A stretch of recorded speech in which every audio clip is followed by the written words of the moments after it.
Todd.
Okay. Thank you.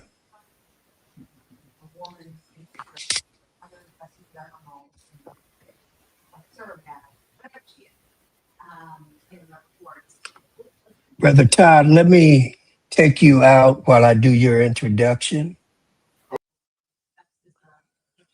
Okay. This is Real Talk, History as a Weapon for Black Liberation. And I'm your host, Sundiata Kaita Chajua. And today we have with us Dr. Todd Shaw. Todd is the interim chair of the University of South Carolina's Department of African American Studies. He is the College of Arts and Sciences Distinguished Associate Professor of Political Science and African American Studies. He is an Afrofuturist, and he's deeply into science fiction. In fact, he refers to himself as a science fiction nerd. And he is the father of an adult son, though he adds, not adult enough. I kind of know that feeling. He researches and teaches in the areas of African American politics, U.S. racial and ethnic politics, urban politics, public policy, and citizen activism. Brother Todd is his latest book project under contract with Oxford University Press is entitled Finding Home, the Diverse Communities of 21st Century Black Politics. Dr. Shaw, Todd, glad to have you. Well, thank you, my brother. So, it is good to see you. This takes me back to my days at the University of Illinois, Urbana-Champaign.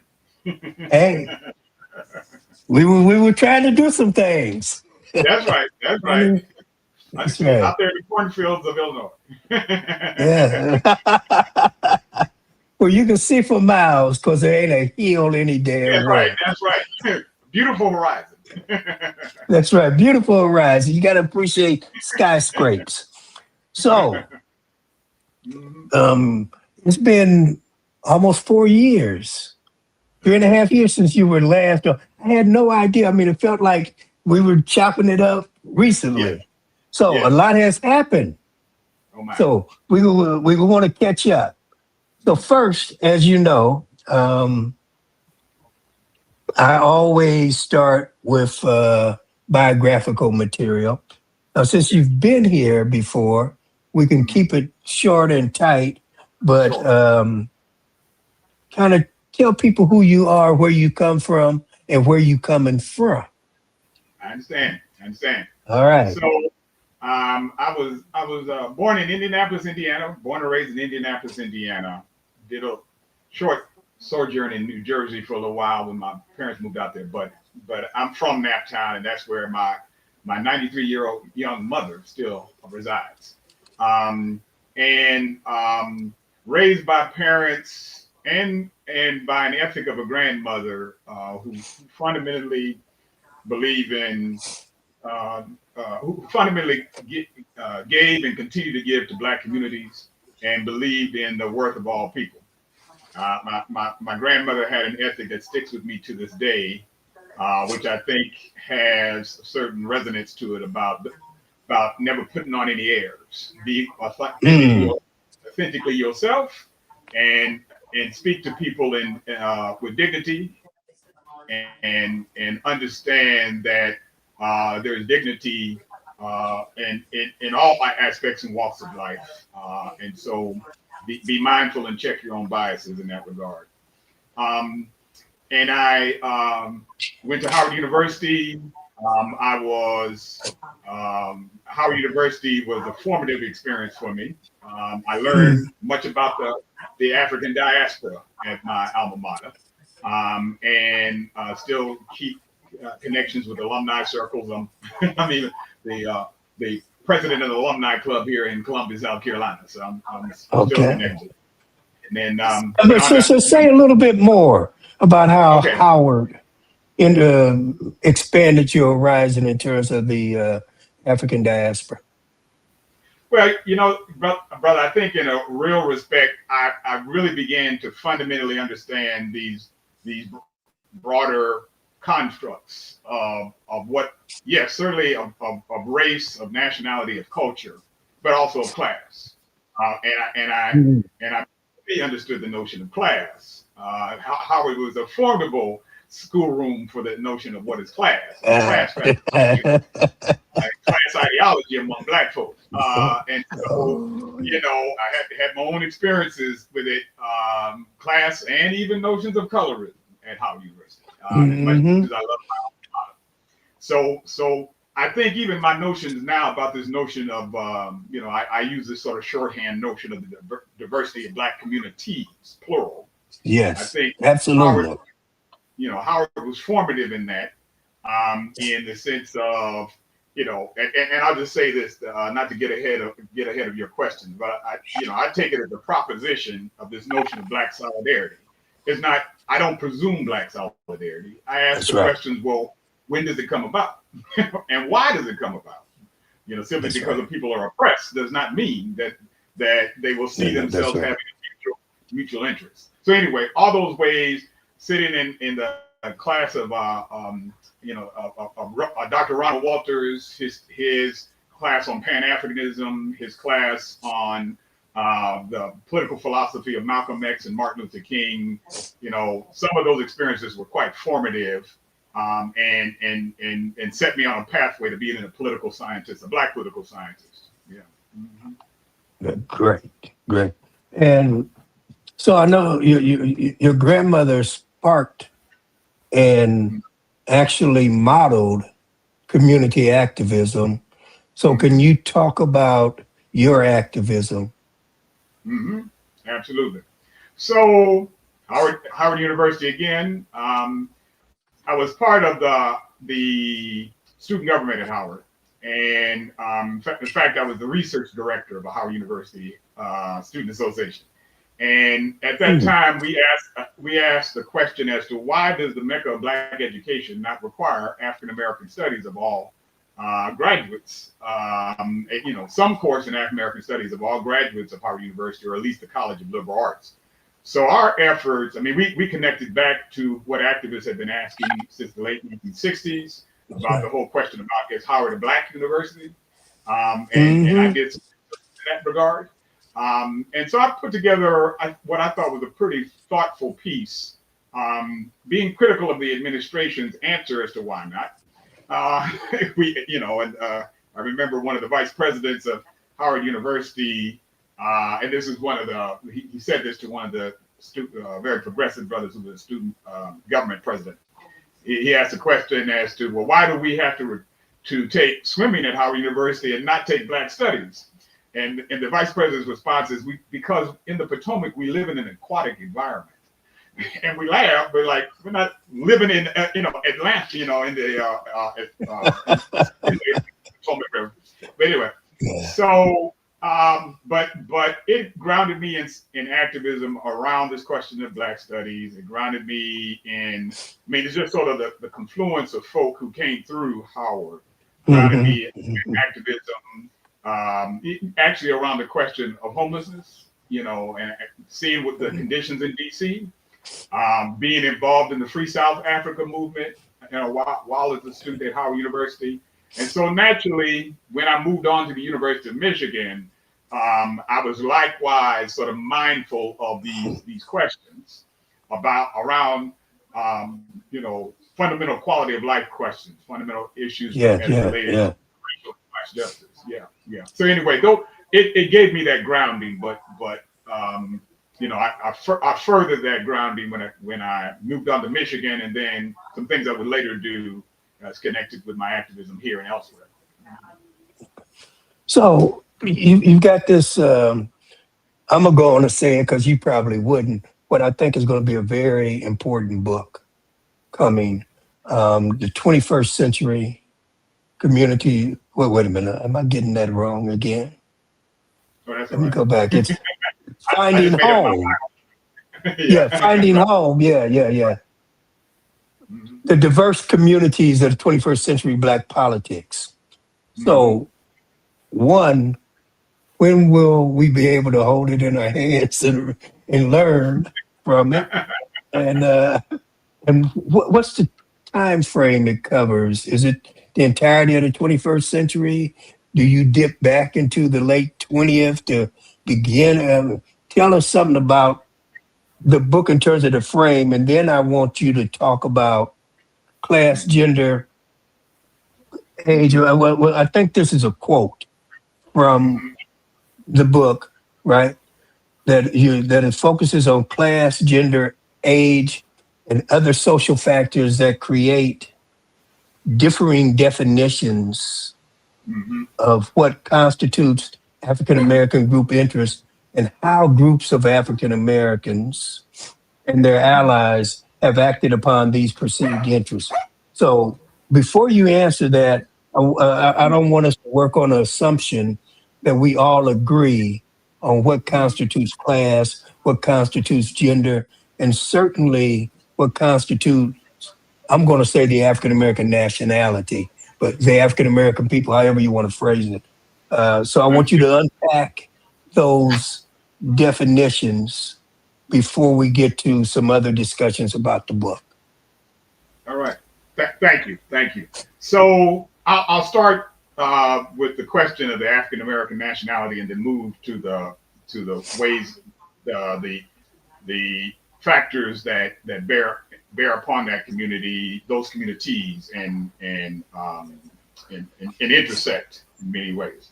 So I make the presumption, I use the word, and my co-authors use the word Black communities, and use the word Black conscientiousness, because we speak to people of African descent in the United States. And so beyond African American, which is critically important, we do, because we are asking the question, well, in what are the places of political belonging in Black communities that have communities, discuss, dialogue, work out, deliberate, and mobilize on issues of concern in the community.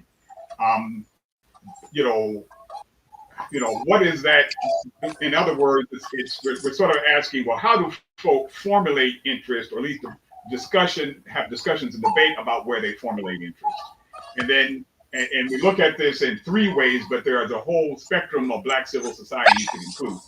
We look at neighborhoods, at organizations, churches, and social media. But then we likewise, my brother, take this from the standpoint of 5 intersecting communities, whether it be Black women, Black working class folk, Black LGBTQ folks, Black young people, Black immigrant communities. And throughout the entire book, we do ask what is true in the aggregate in terms of that sense of political belonging, but we also break it down by across those communities. And we're mindful that you can't just say Black women and not be mindful of class, and there are Black immigrant folk who are LGBTQ. So we're mindful of these sort of intersectional structures, if you will, that have a direct bearing upon where folk fall with regards to their, what we should be concerned about political scientists with regards to their political power, with the political right. Now, backing out as to the question of sort of gender, I'm going gender, class, and class. Let's speak to those. I'm going to say that we are in many ways speaking from the very beginning of this book, because if the central proposition is, well, if we presume that Black America is not a monolith, then let's take that seriously and ask the questions: under what conditions folk bring about solidarity, and under what conditions, or in what settings might folk feel they must go it alone, or feel as though they must represent their own interests. I'm persuaded by aspects of the literature on sort of instructional power and structures, which says in one respect says gender. There are aspects to which this notion of gender, yes, there is some social construction, but you cannot argue, even if you say there's social construction around gender, you cannot argue that it doesn't have material outcomes, for women, for self-identified as women. And so, you have this notion of what are these sex differences, quote unquote, but systems of patriarchy, systems of sexism do create these systems of hierarchy among those who are, marked by the notion of being women. Likewise, class, class in some ways is fundamental in some real regards, because, when you talk about notions of, you have to bring it into a notion of sort of political economy and economy. And you have to ask, well, what are the structures that create, purposeful structures that create economic and class stratification? And class is many things. It is ideological, but it's also economic and social position and status.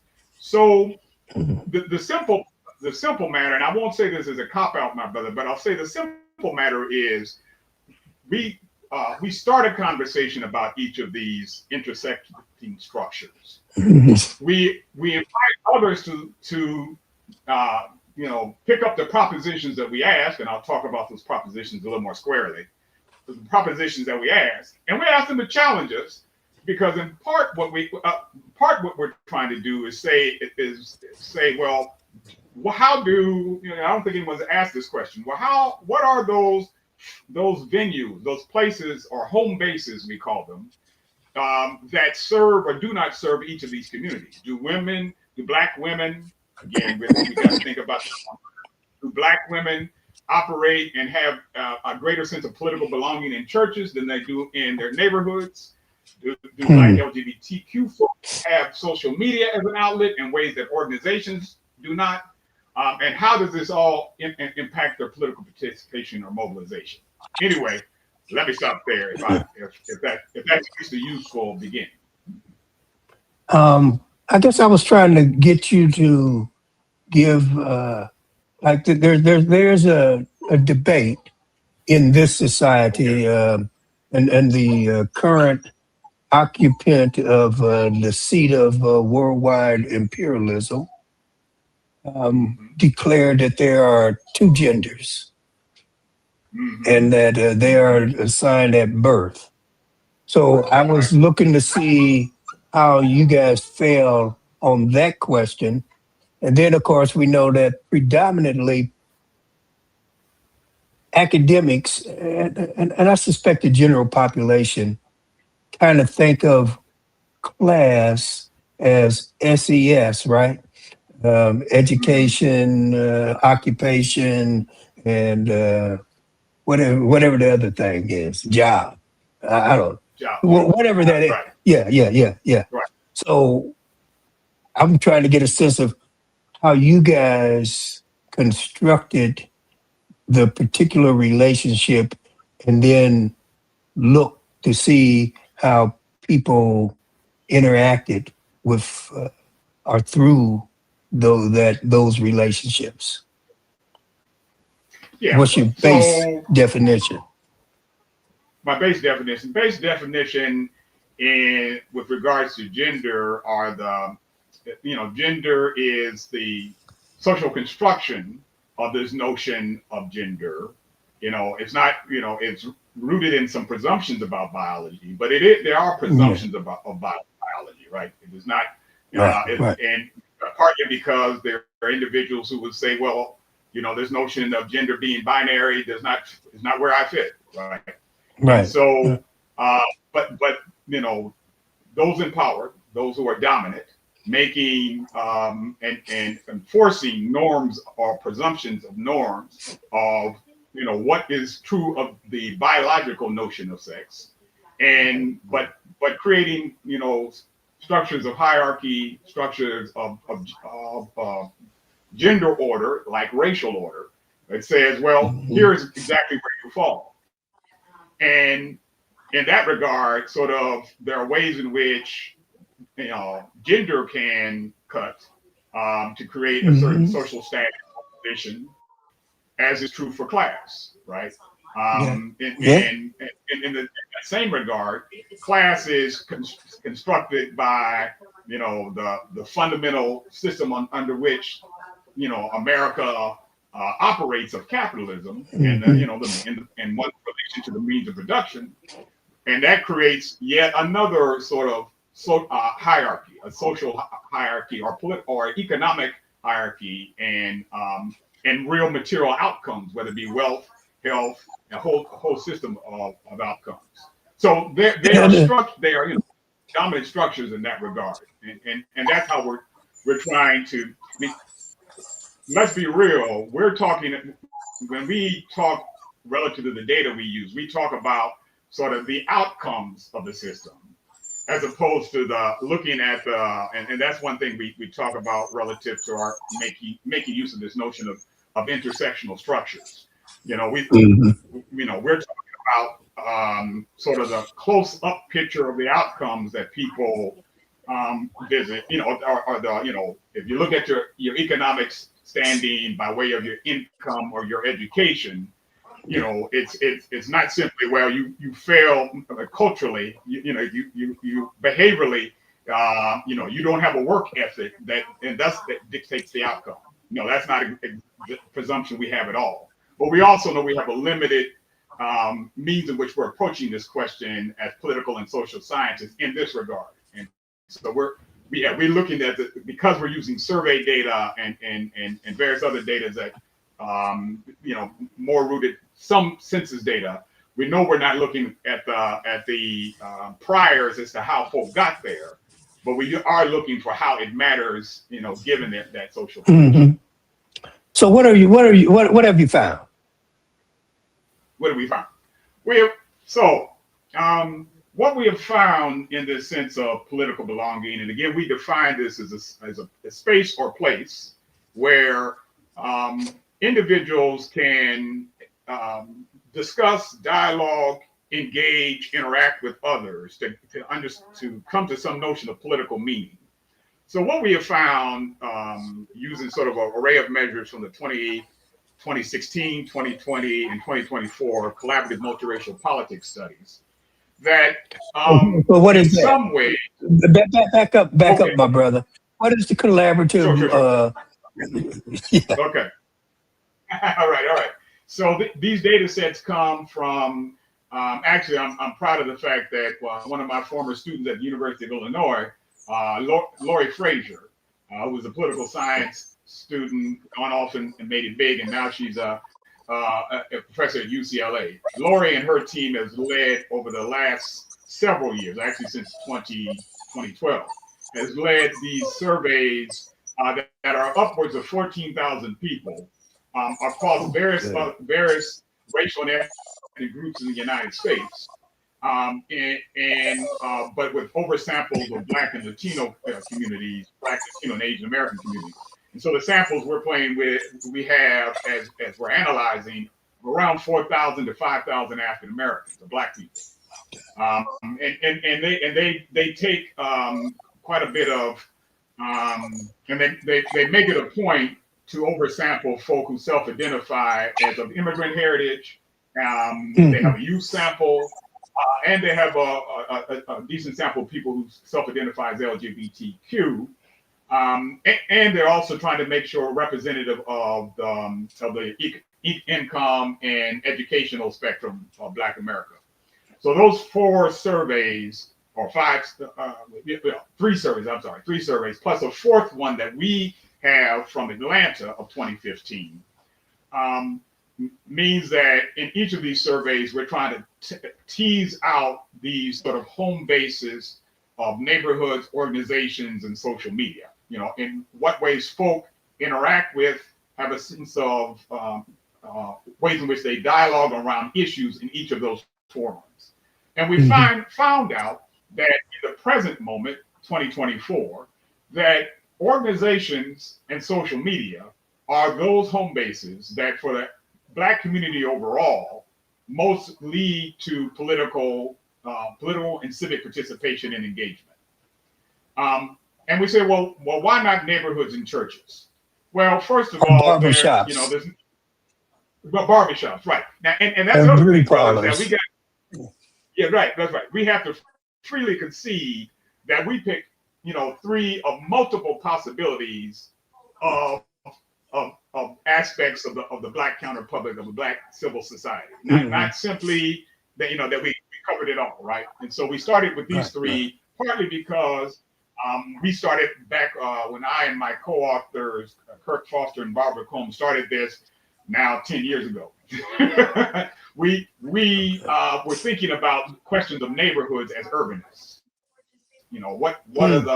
What has shaped neighborhoods, the various, sort of ways in which, particularly in cities and neighborhoods in Atlanta, how have they, what's the sort of economic and political displacement and violence that have happened to neighborhoods, and in what ways has that brought about a lack of civic engagement in so many ways. So we find that, again, organizations and social media are those places and spaces that seem to connect folk more to civic and political engagement in ways that churches and neighborhoods do not. Now we're very careful. Now, is that across all groups? Is that excuse me? Is that for women? Is that for LGBTQ? Is that across class? Yes. Yeah. Yes. Okay. Now, with some modifier, the two groups that do not have organizations as a pathway of empowerment are working class people and LGBTQ people. And so part of what our challenge as we're having this conversation with scholars and we're not telling folks just take it from here, but what we wanted to do was lay out some propositions as to why. I think you and I have had this conversation, and this is not. And let me back up to say we are speaking from an asset model. We're not saying, well, here's the deficit of why not. We're saying, but these are the pathways where folk have to come up with alternate pathways to empowerment, ultimate pathways to civic and political engagement, right? And so, Right. Right. but again, black women as compared to black men have as many pathways of these neighborhood organizations, and in some ways, black women have more Yeah. pathways. Given the fundamental activism of black women, young people, it's not Right. surprising that social media more so than any other, right? And so we said, well, why not LGBTQ folks? Why not the working class folks? Well, there's a whole range of reasons why we might expect neighborhoods, given the social and political and economic violence that have happened in working class and neighborhoods in that regard. And and I was fascinated and greatly enjoyed reading Brother Augustus Wood's book about what current Atlanta context with regards to neighborhoods.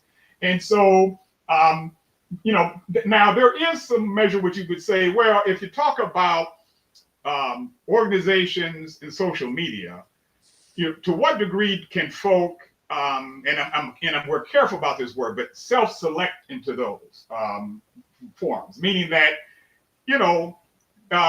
social media is so capacious. I find what forum I want to engage in, and once I find that forum, how does that bring about, some level of mobilization, the degree I choose to mobilize. How do, organizations are different from neighborhoods in the sense of, well, very few people, there are fundamental constraints about neighborhoods of where you pick, and you certainly constraints about neighbors, right? But that's different of engaging in organizations, even given the ways in which organizations and black organizations in particular have undergone these challenges over the last 40 years. I'm persuaded by Dawson in the ways in which they are active forums for black engagement, for black mobilization. So anyway, those are some basic findings just to share that we can unpack for you. Good. I want to thank you for that because it just seems to me that having that data can really inform movement organizations in terms of how we're going to rebuild this thing. We know that the organizations are the building blocks, but we have to be able to put a movement out there. Absolutely. Right. So I want to thank you for that. Sure. I'm just going to jump into the deep water. Sure.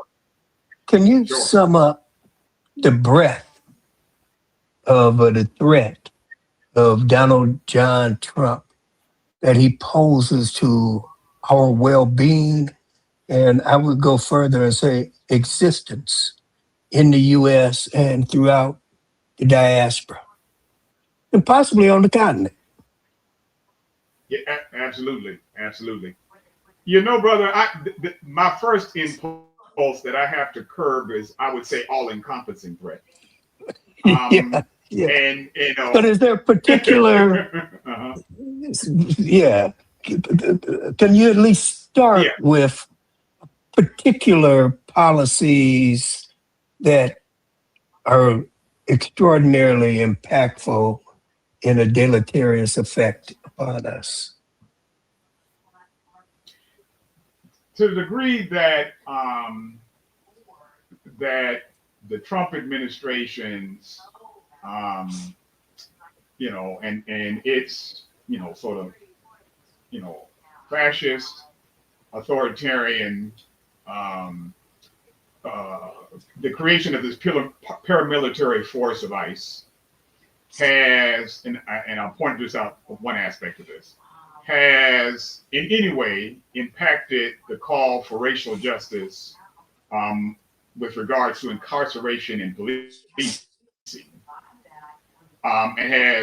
and has had activists and various everyday folk step back and say, can we really in this moment press forward for the racial justice that is a long call, but recently, one of the recent broader umbrellas of Black Lives Matter you know, that call for many aspects under this broad umbrella. To the degree that folk have and have in any way sort of thought that, okay, now we must put a pause on this. Now we must step back. Mhm. Now we must recede.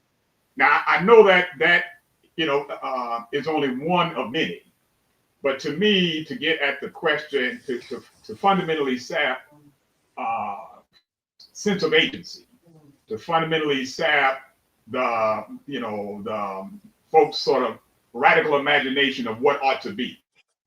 Mhm. It is not, and that is not. That is a body and soul. That is a material outcome of actual, people actually being shot dead in the street.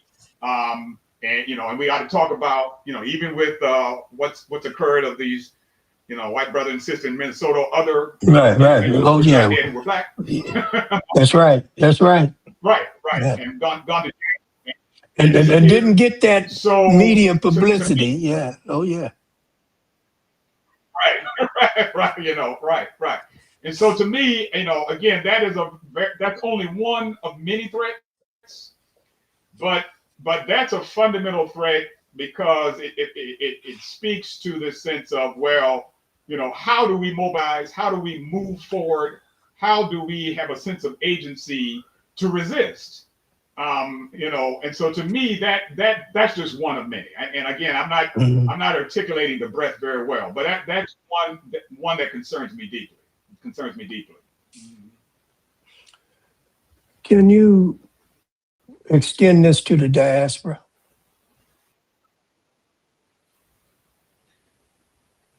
I would say so.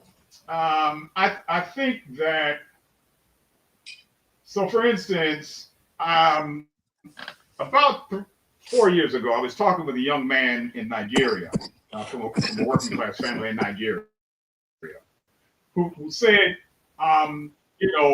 in many ways, you may not know it, but given how global Black movements are mindful and have always been mindful of each other, Right. of what happens here, how is it connected there, Right. from Congo to Congo, as Malcolm would say. That we took your example of, it says, no, we didn't take your example, but we were inspired by what was occurring around Black Lives Matter to likewise mobilize an anti-police violence, racial, racial and social justice, Mhm. or social justice, incarceration justice movement in Nigeria, that among young people who likewise were mobilized through social media. And so we took some of the examples and applied it, in a Pan-African sense. We borrowed here to mobilize what we were doing. Well, I'm curious to know whether that movement has gone, right? And so, and it's not simply, well, we borrow directly from the American example, but we're inspired by the American example Right. to apply what is useful to our situation, right? That's And right. so life and death still being in peril in that context, incarceration and corruption, these things are parallels. And so that's why I would be concerned about, the sapping of the creativity and the imagination and the energy of these movements in the American context, as then relating to the motherland and to the global diasporic context. Thank you. So you brought up Yeah. Minnesota. But let me add this, my Okay. okay, go right ahead. No. You go. No, but well, go ahead and finish your question, Minnesota, because that's Okay. exactly where So I'm going. my question was going to say that I think it's pretty clear that in historical terms now that Ferguson is a high point, launched, revitalized the Black struggle. Mhm. It seems to me that Minnesota may be the rock upon which Trumpian fascism began to shatter, Mm. and that it's launching, Mm-hmm. I'll say, a multinational, multiracial spirit of resistance. So, can you talk about your I impressions agree. of what the hell is going on in Minneapolis, Minnesota, that they have at 2 points in this moment, right, raised up massive struggle? George Floyd uprisings Well, and this moment. yes, that's right. That's right. That's right. That's right. Um, um, um, the Tyners. I'm gonna. I think it's Willie and Ashley Tyner have a documentary on entitled "The People's Way" Hmm. that is newly out. We were actually going to show that in documentary and talk with the filmmakers here at University of South Carolina, and then snow shut it all down because we don't do well with snow in No, the no, South. no, no, no. But but there, but you are absolutely right that we have to say George Floyd and the mobilization around and the spark around the globe that his death, um, his murder brought about, and brought it into relief, and made folk more fundamentally aware of all the other murders Hmm. by police of black women and men.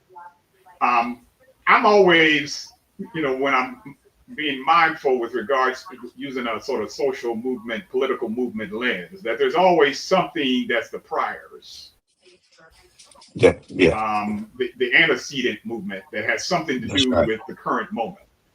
So as you and I would both freely state, now movements don't come just out of nowhere. That's It is right. what was the groundwork that is still existing in Minneapolis. Who are the activists who still are mobilizing, who haven't gone away, and whose That's right. examples could be used, even down to the tactics used, Hmm. to resist ICE, right?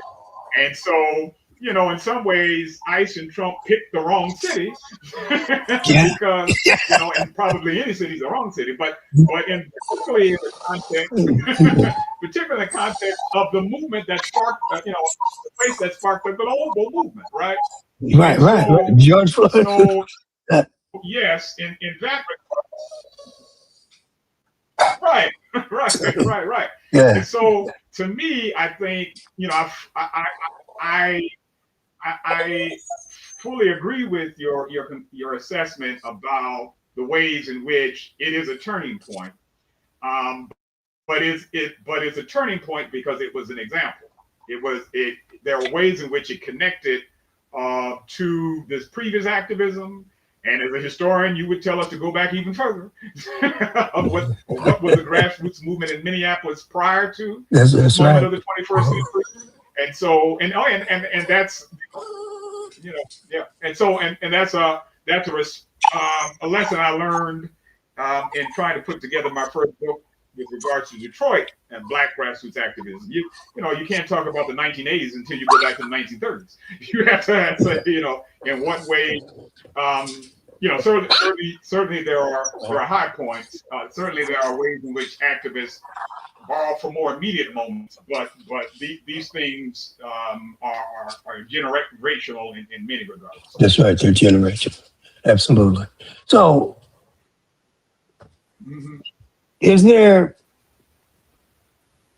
particularity to the ethnic configuration? Does the fact that Minneapolis has a lot of Somalis, is that a factor in the resistance? Mm-hmm. You know, and I guess kind of start there, but I'd like to see you go back to some earlier things about the forthcoming book, in the sense that you mentioned Black Mm-hmm. immigrants. Do you break those immigrants down by nationality or even by region? So, for example, Now, correct me if I'm wrong, right? But many of the East Sure, sure. Africans who have come to the U.S. since the 80s Mhm. are working class people. Like overwhelmingly, if we're talking Southern African, the Congolese are working class people who have come here, right? East African, the Somalis, Mhm. Ethiopian, many of them are working class people. Right. We get to West Africa, this is part of the That's brain right. drain of the professional, technical, managerial sector. You get a lot of doctors, right? Um, is it That's right. Right. so? When I look at immigrants, Black African immigrants, and who are elected officials, and I mean, we know we're dealing with moderates and people who don't evidence a great deal of courage in general, but it does seem that Mhm. the East Africans are politically more progressive, and that I don't know if there are any Mhm. West Africans who are elected to Congress, but I certainly know that the East Africans tend to be more Mhm. progressive. Is that how do you explain it? Is it Mhm. overwhelmingly a Mhm. question of class? How do we explain that divide? First of all, am I right that there is that we can make that argument that there is that general Okay. divide?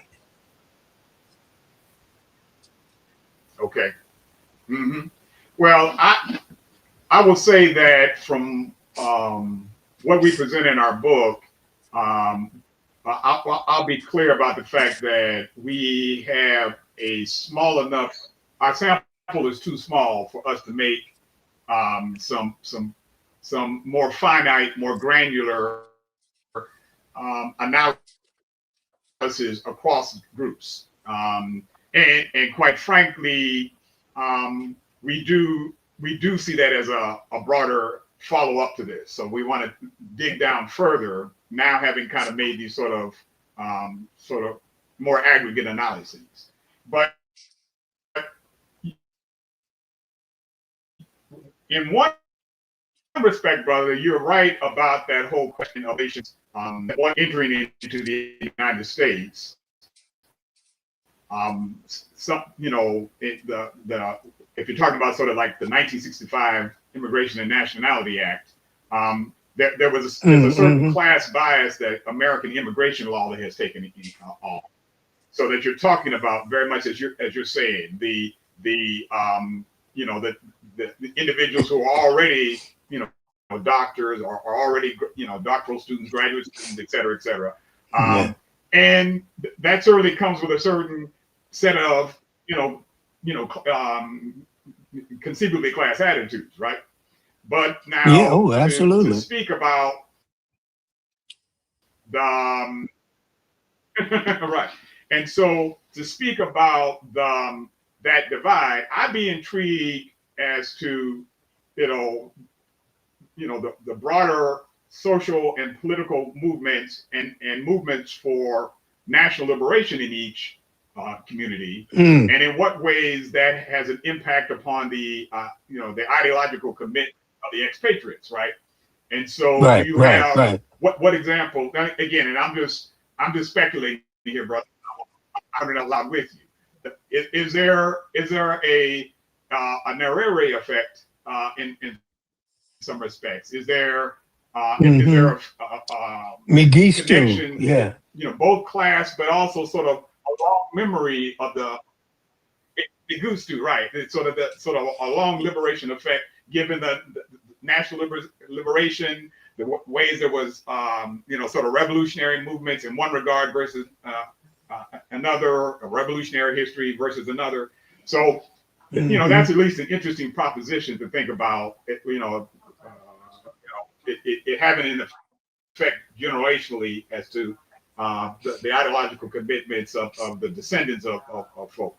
But you know, there's no doubt that and Christina Greer in her work It's a fascinating book in terms about the mosaic among people of African descent of immigrant heritage. But Yes. she speaks to And that Caribbean. notion Yeah. of really the class and Caribbean. Right. Absolutely. So it speaks to that notion about the class divide, even though racialized.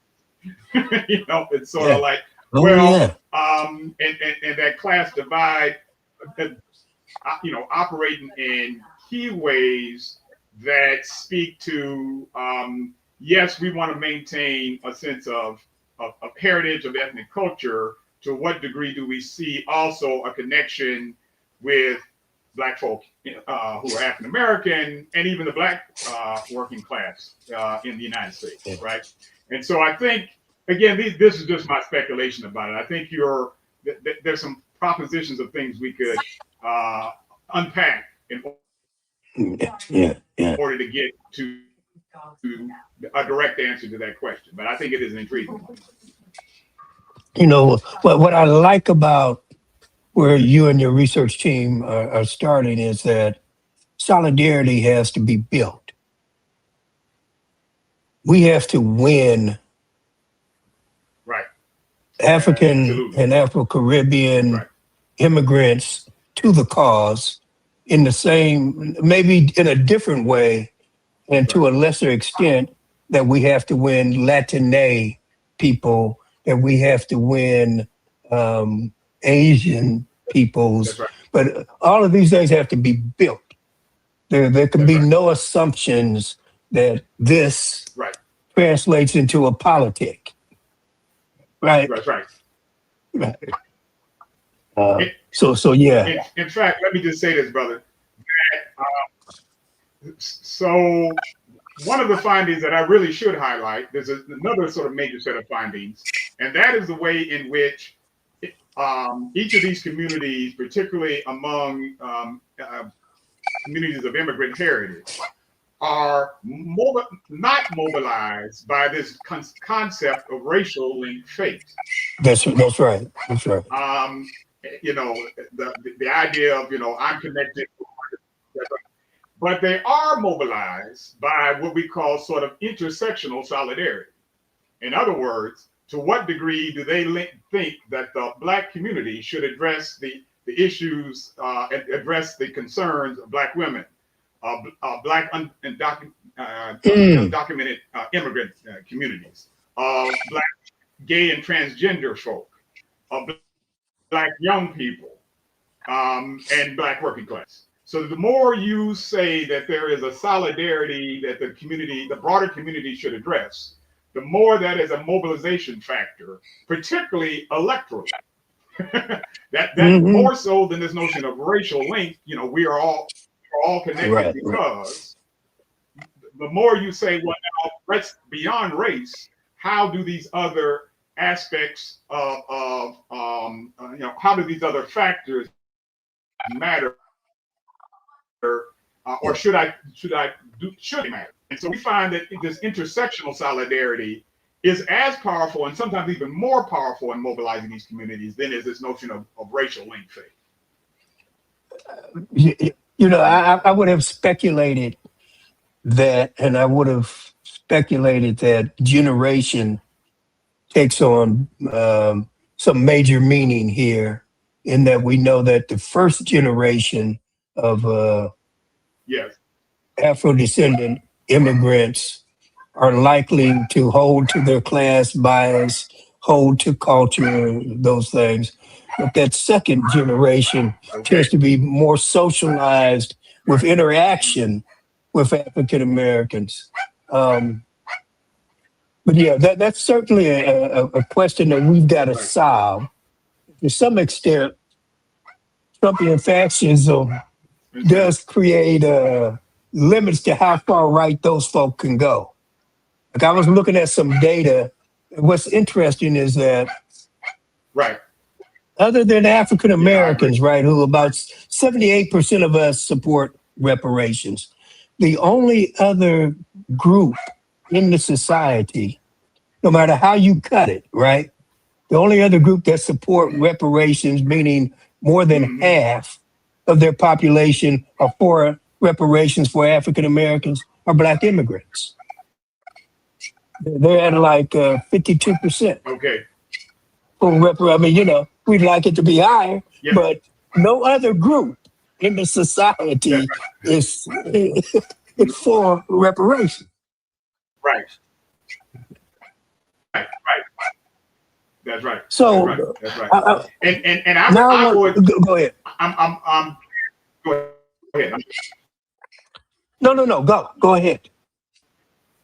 And so I'm curious, because I've heard, yeah, I'm wondering how this question cuts differently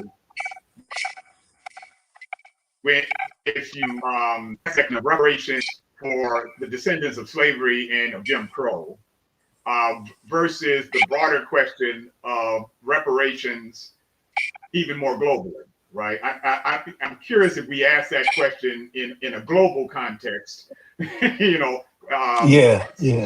to the United States. What I'm curious about that from imperialism and colonialism, are folks linking? Is that partly driven by folk linking one struggle to the other? I'm curious. Yeah, I think we need to tease that out because certainly in the last decade, the question of African societies raising the question of reparations, and of course, CARICOM has played a major role in raising the question of reparations. So one would assume that many of the immigrants that have come in the last 15 years from the Caribbean and from South Central America have a sense that reparations represents a justice, where maybe that wouldn't have been the case with previous generations. Okay. So I would suspect that generation is a major factor there. But I wanted to switch to another side of this question. I agree. And you familiar with FAFO? Look around and find out. Or in the newspaper, we say fool around and find out, but we know what we're talking about. Yes. That that's a popular sentiment amongst our people. And, I certainly understand the emotions around it, right? We've been here, us in the indigenous nations, we've been here long. We know these people. We know what they're capable of. And we tried to tell you. Now, as pleasing as it may be to be right, politically, that does nothing for us, right? To gloat in being right. So how do we move beyond FAFO to solidarity?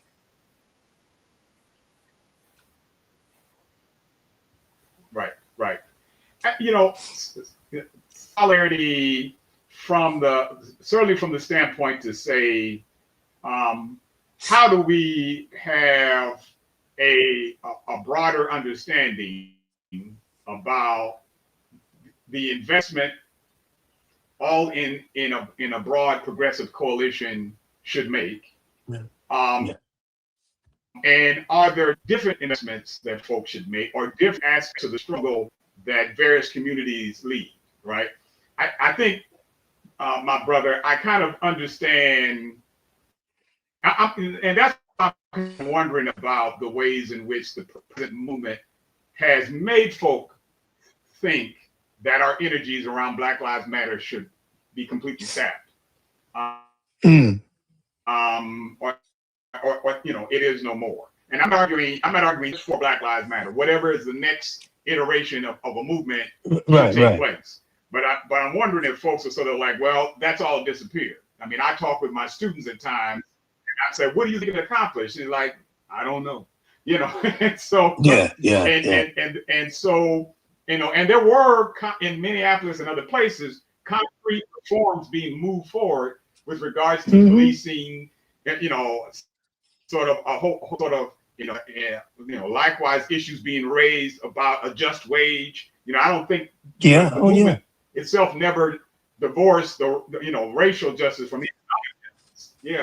So I understand people sort of saying, well, We tried it. We got our heads bashed in, and it ain't our fight because we voted in a certain direction. What I would say to my sisters and brothers is, it's all right about strategically where should we be, because yes, we know that they ain't playing. We know they ain't That's playing, right. and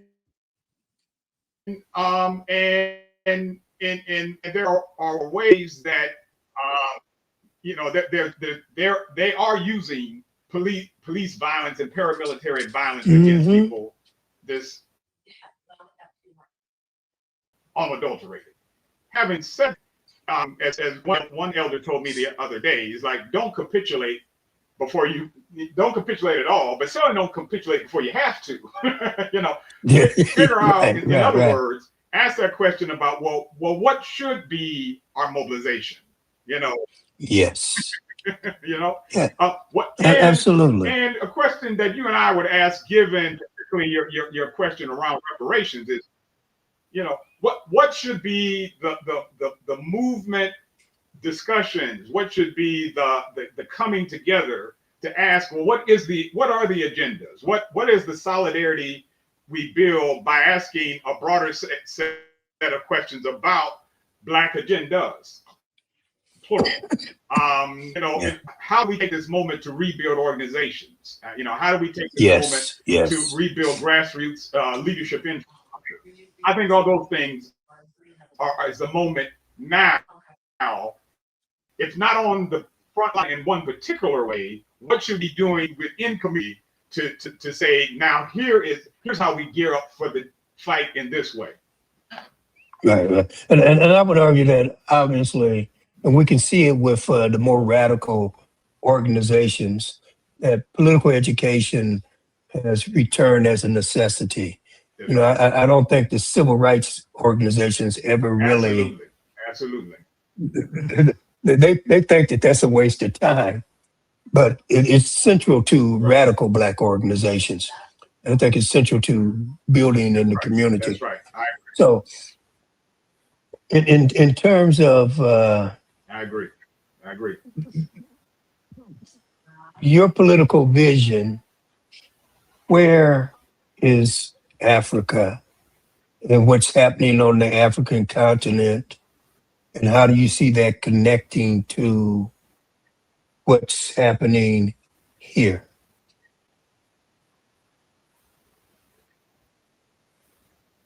So, of course, the Sahel Alliance, but what else? One of the reasons why I made mention. Yes.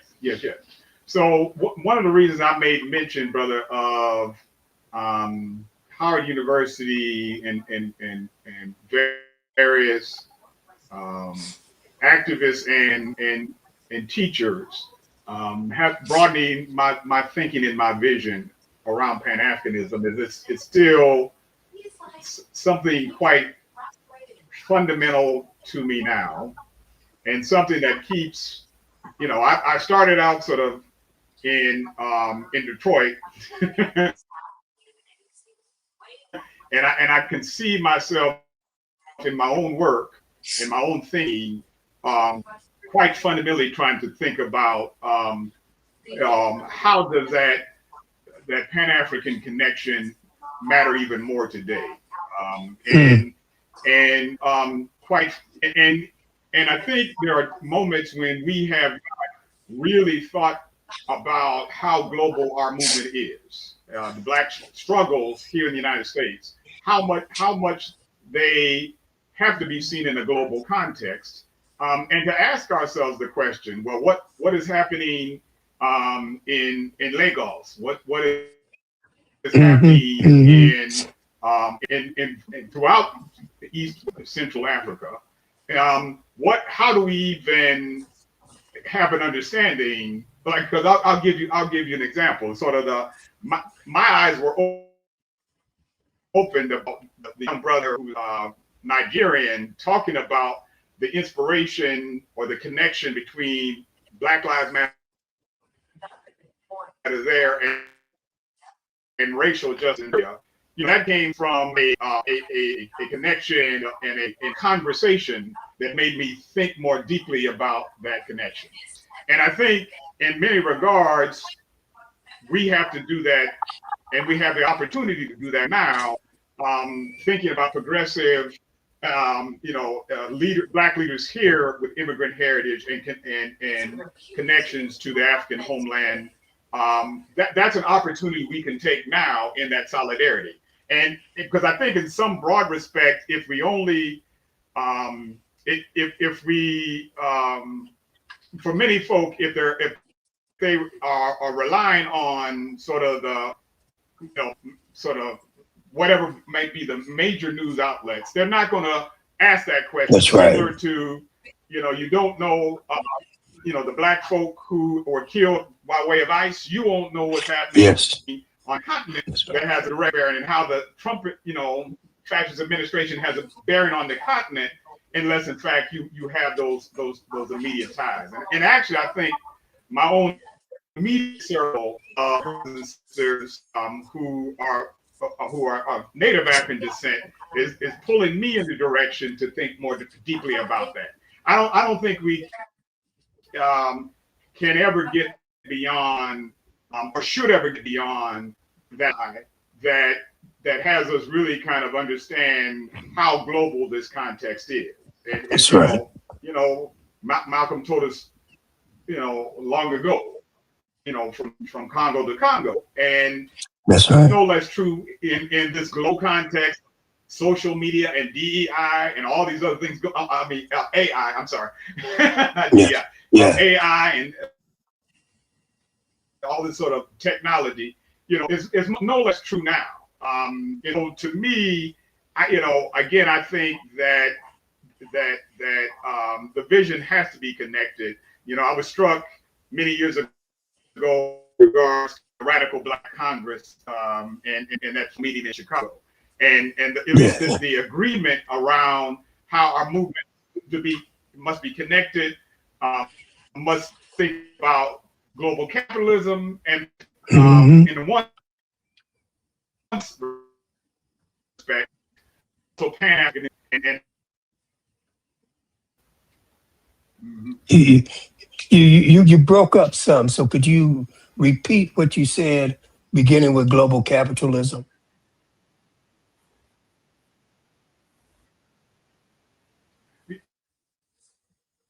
Okay.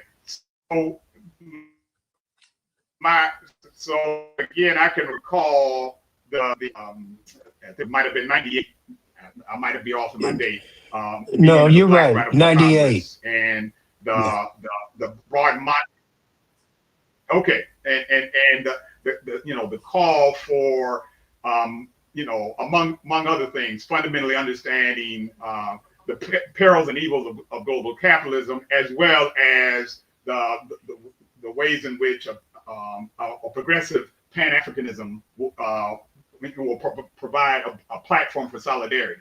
And I think the Black Radical Congress was just one manifestation of that fundamental struggle and need for solidarity, among the global Black community and global Black struggle. No, thank you for that. I'm gonna throw something out here, and this might be way out there, but I think that a certain sector of the MAGA base, the techno-feudalists, Elon Musk now, and I think Donald Trump, and certainly Robert Kennedy, I think they're Malthusians. I think that they believe that the world is overpopulated, but not just overpopulated with the wrong people. And so when you think about the move of shutting down U.S. people, aid, that's right, right, that they're trying to spark famines, and the things that they're doing in terms of reducing vaccines, I think they're trying to spark global pandemics. And what I think is at the root of it is two things, right? Africa is the fastest growing continent. And that's where, if you want to really talk about where your rare earth minerals are, that you need to run modern technology, the That's right. phones, the That's computers, right. and the weaponry, right? The missiles. That's Africa, South Central Right. Africa, Right. right? And then That's I right. saw some data that said that That's right. the African Mm-hmm. American population has increased by a Mm-hmm. third in the last decade. There are now about 49 million Black people in the US. And then we're growing That's right. rapidly. So this stuff that they're trying to do around measles and other things, they're trying to allow these diseases to sweep through the population. I think that that's aimed at us. Now that might be, it might be a conspiracy theory. I don't know, but that's what I think. And I think there's at least some data out there that would be Yeah. supportive of such an argument that we're dealing with racist Okay. Malthusans.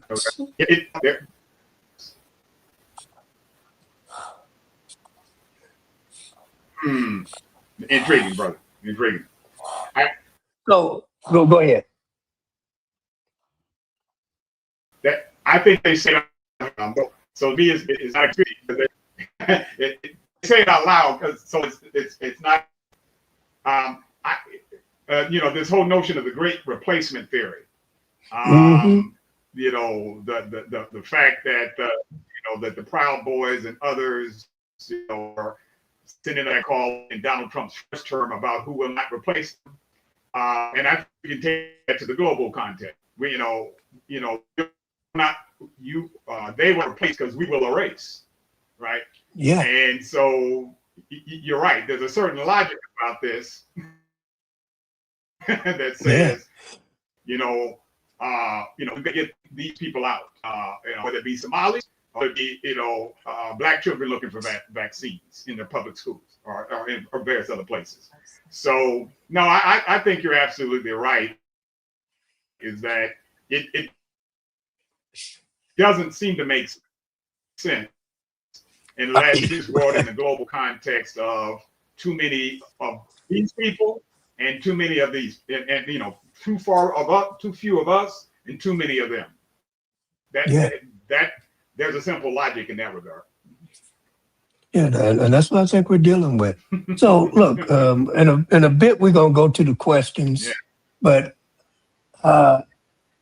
I'm interested in what you're reading, right? And so can you talk to us about what are you finding that's insightful in helping to give you a solid foundation for understanding this Trumpian fascist moment and the ways in which a 19th century style imperialism is being ramped up by them, and how other societies are responding, and how we are responding here at this moment. What books are giving you some insight? All right. So, if you will permit me to draw upon my Afrofuturism, I think there's a book that speaks to this current moment, and that's Octavia Butler's Parable of the Sower and Parable of the Talents. Now, why that book? In the Parable of the Talents, Butler is writing this book in 1993 for the first book, and then 1998 for the second book.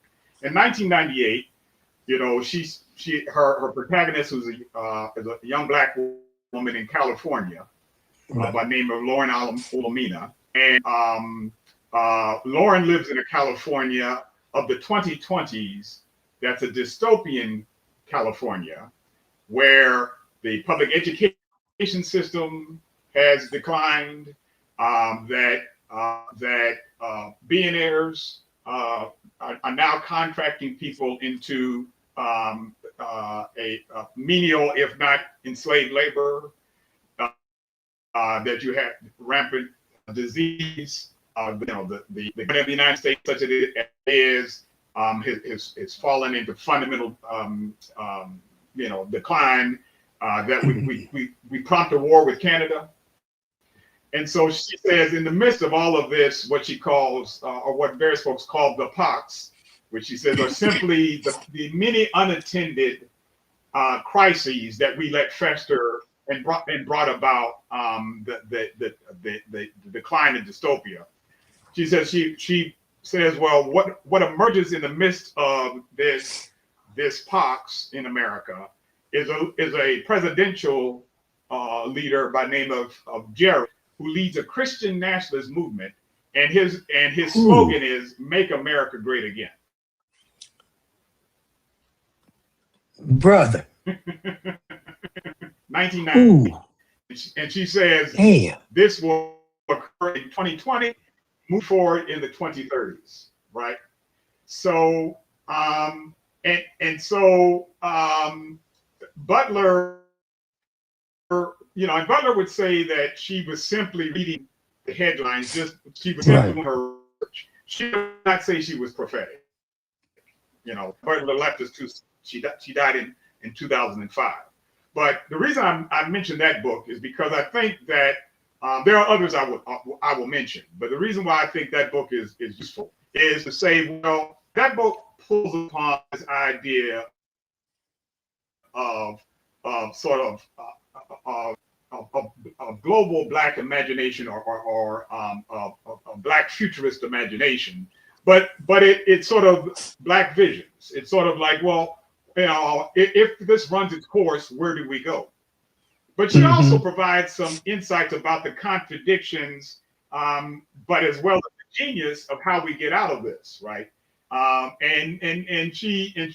So in some respects, she speaks to the multi-racial, multinational coalition, the solidarity that we just talked about, that eventually emerges and says, we've had enough of this.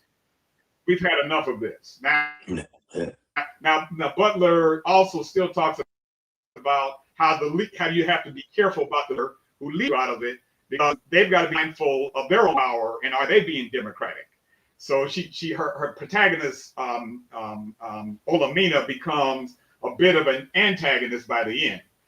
But I think that's why I'm often attracted to Afrofuturism, because it's radical imagination. It takes these questions in concrete terms and tries to say, well, what might be? And I think that's what we have to do in that regard. Yeah. But I can mention a few others in this regard, my brother, in case folks aren't into sci-fi. Okay. Please do. And that. Okay. Thank you. These are categories of books that. So I have to not fake the funk. These are books that as soon as I finish my book, I'm going to turn to. Okay. The first book I'm going to is a book by Eric McDaniel and his colleague, Everyday Crusade: White Nationalism in America. And this book by Dr. Eric McDaniel, University of Texas, Austin, does a deep dive using sort of survey, sort of rafts of survey data to pull apart what are the real underpinnings of white nationalism in America, and how does it correlate with what we're seeing. Now McDaniel wrote it before 20. It's quite revealing relative to the next what we're seeing currently. So if Eric is listening, Eric, as soon as I finish mine, I'm getting into yours. Okay.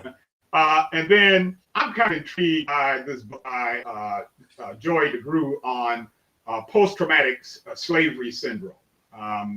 Joy, Dr. DeGruy Leary did a presentation here at the University of South Carolina. It was a fascinating presentation, and it sort of speaks to the ways of the sort of the long history and trajectory and impact of slavery, even as it visits upon both Black communities and the American community today. So those are two books that are kind of speaking to the present moment of white Christian nationalism, the other speaking to the long history of slavery and its impact on the well-being and the material well-being as well as the psychological well-being of Black people. Now, in all honesty, I have to say this. My partner and her research team, Radical Hope and Joy research team, Helen Neville, brought me into the research team as a historian. And we are actually writing a work that, in the Bill Cross tradition, that challenges Dr. Degure and historical slave-based trauma. Okay.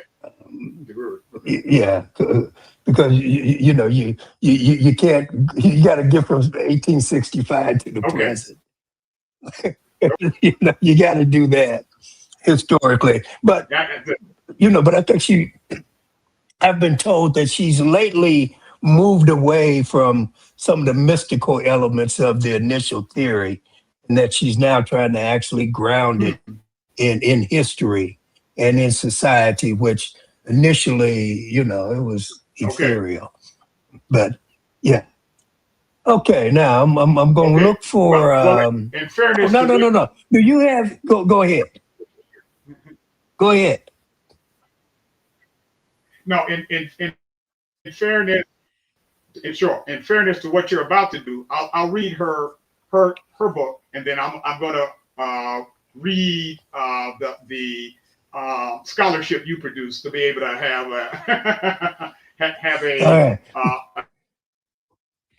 a broader understanding of her theory and the historical grounding that you're giving beyond her theory. Yeah. Okay, let's hope. A week ago, we sent the article to the Journal of American Psychology. We'll see if they will check it out. If not, we'll find another venue. I'm trying to.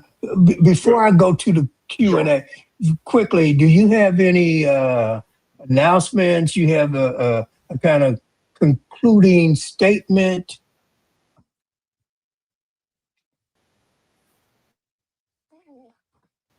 Okay, announcement or concluding statement?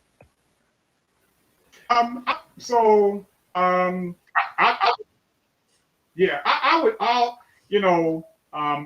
encourage folk just to visit the website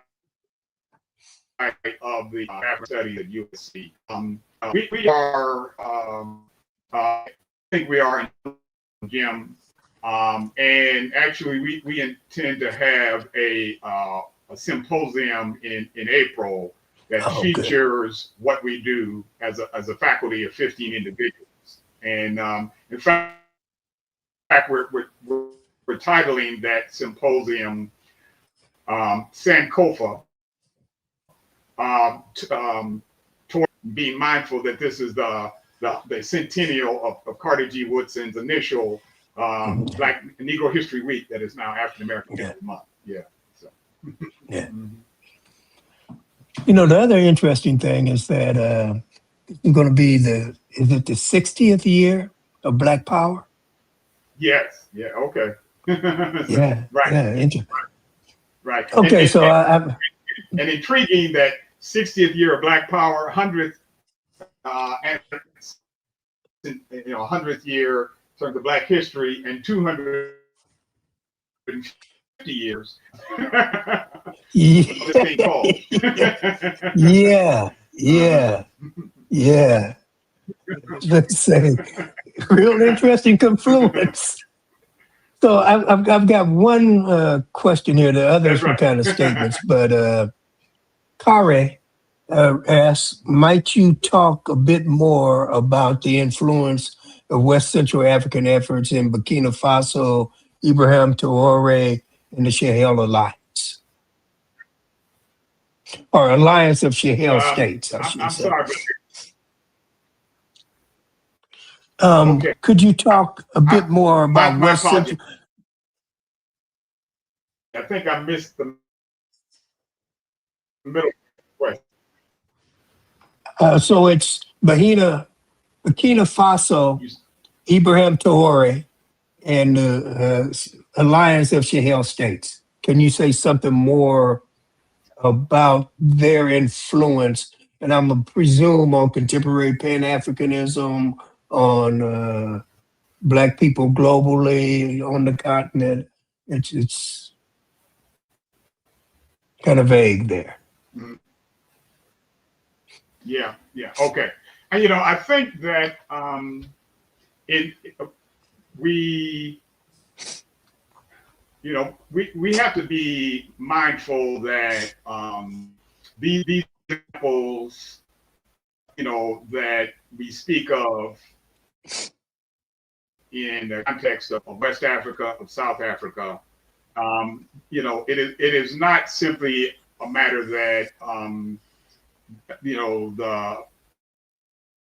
the desire for a Pan Africanism that speaks to a just a broader solidarity, which is there for progressive examples of in what ways we can really um, uh, really provide um, a I'm getting tongue tied here because I'm trying to think through the I'm trying to think through why here's what I would say. I'm trying to think through why we don't know. Maybe that's the best way. The way I should put it. Why don't we? And when I say meaning that if you would speak to an American and a Black American audience about, well, what examples might inspire you, whether it be in among the Western West African alliances or these broader alliances, why don't we know? Why don't we use this? And I think that that speaks to the fact of solidarities we don't have here, that we can't be informed of what is true there, right? And in this present moment, all the more that we must be connected. And in what ways have we spoken about the notions of Pan-African congresses or Pan-African congresses or conferences? In what way are we, there are, like, for instance, I'm connected to the National Conference of Black Political Scientists.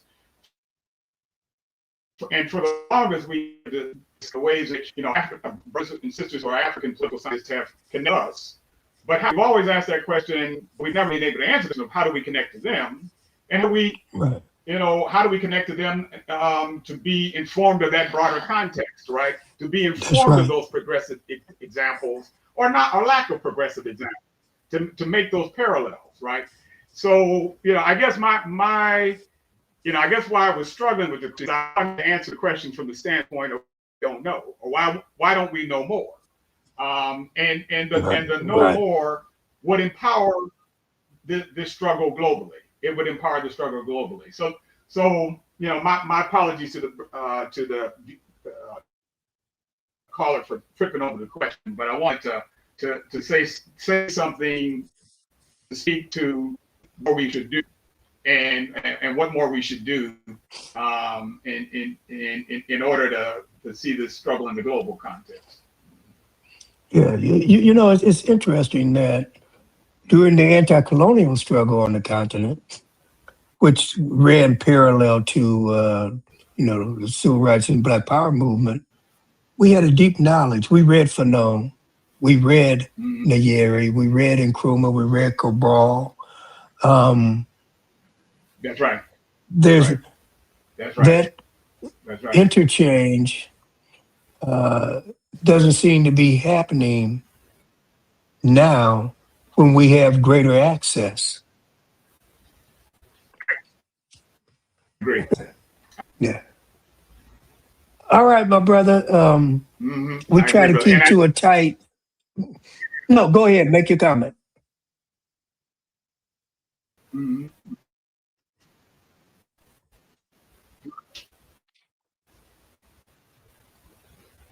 No, let's see. My point being that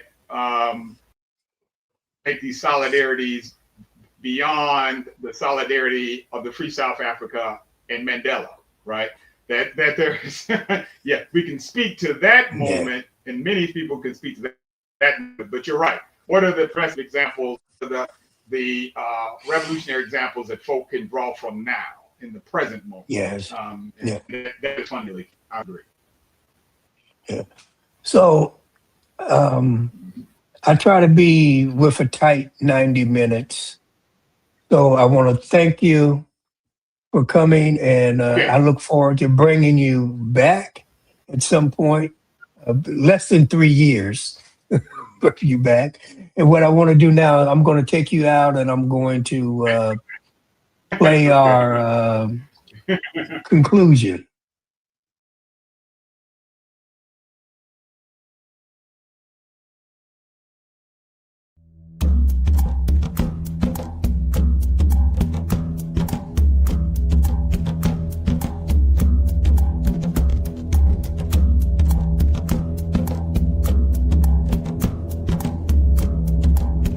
Black Liberation Media is a collective of Black and African organizers, journalists, academics, and media personalities serving Black and African masses seeking to further grow in their understanding of themselves, their histories, and the African world through entertainment and news. Please continue to like, subscribe, and donate to the channel so we can further serve you and liberate our people. You can also go to blkliberationmedia.org, get some merchandise, and also become a Patreon member and a member from the YouTube. Please do what you can, share, and show your love as we will show ours for you. Black Liberation Media.